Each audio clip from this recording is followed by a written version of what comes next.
یہ کہانی ایک فوڈ ڈیلیوری بوائے حسن کی ہے جو ایک ایسا آرڈر ڈیلیور کرنے گیا جو کبھی ایگزسٹ ہی نہیں کرتا۔ رات کے 2 بج رہے تھے۔ حسن کی شفٹ کا آخری آرڈر تھا، لیکن ایڈریس کچھ عجیب تھا۔ گلشن معمار کے پاس سلاٹ نمبر 44۔ یہ ایریا پرانا اور ویران تھا۔ جب اس نے اپنے فیلو رائڈر سے اس جگہ کا ذکر کیا تو ایک نے ہنستے ہنستے کہا، وہاں کبھی کوئی آرڈر نہیں دیتا، یہ کوئی ایپ کا گلچ ہوگا۔ لیکن حسن کو ٹپ اچھی مل رہی تھی، اس لیے اس نے بنا کسی ٹینشن کے آرڈر اٹھایا اور بائک اسٹارٹ کر دی۔ جیسے ہی حسن لوکیشن پہ پہنچا، سامنے ایک بڑا پرانا بنگلہ تھا۔ دروازہ پرانا، زنگ لگا ہوا اور صرف ایک پیلی روشنی والا بلب جل رہا تھا۔ حسن نے دروازہ نوک کیا، السلام علیکم، آرڈر لے لیں، لیکن کوئی جواب نہیں آیا۔ پھر ایک ہلکی سی آواز آئی جیسے کوئی اندر سے چل رہا ہو۔ اس نے آرڈر کا نمبر دیکھنے کی کوشش کی، لیکن جب فون نکالا تو دیکھا آرڈر کا نمبر اور نام دونوں مسنگ تھے۔ یہ دیکھ کے پہلی دفعہ حسن کے دل میں ڈر آیا اور ایک دم اچانک دروازہ دھیرے سے کھل گیا اور اس نے دیکھا ایک بوڑھی عورت اندھیرے میں کھڑی ہے۔ اس کا چہرہ آدھا چھپا ہوا تھا، اس کی آواز کانپتی ہوئی تھی، اندر آ جاؤ بیٹا، پیسے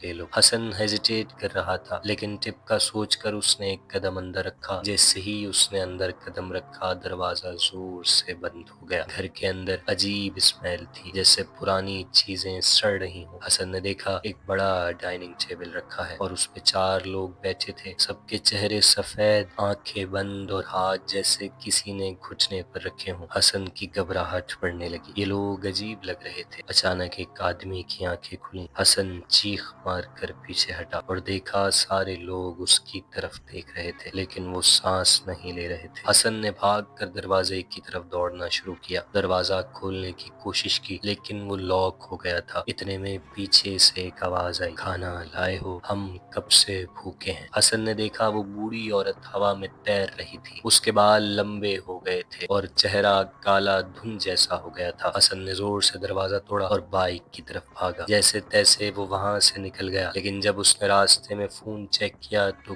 کوئی آرڈر ایگزسٹ ہی نہیں کرتا تھا۔ صبح جب دوسرے ڈیلیوری رائڈرز حسن کو ڈھونڈنے آئے، اس کی بائک بنگلے کے سامنے کھڑی تھی، لیکن حسن وہاں موجود نہیں تھا۔ پولیس آئی، گھر چیک کیا، اندر کچھ بھی نہیں تھا، کوئی فرنیچر، نہ ہی لوگ، صرف ایک خالی پرانی جگہ۔ آج بھی رائڈرز کہتے ہیں رات کے 2 بجے پلاٹ نمبر 44 سے آرڈرز آتے ہیں۔ جو بھی وہاں ڈیلیوری کرنے جاتا ہے یا تو وہ پاگل ہو جاتا ہے یا کبھی واپس نہیں آتا۔ کہا جاتا ہے کہ حسن کا کچھ پتہ نہیں چلا، وہ کہاں گیا، کیسے گیا اور کون اس کو لے گیا۔ اگر آپ ایک رائڈر ہیں تو کیا آپ بھی ڈیلیوری نمبر 44 لینے کی ہمت رکھتے ہیں؟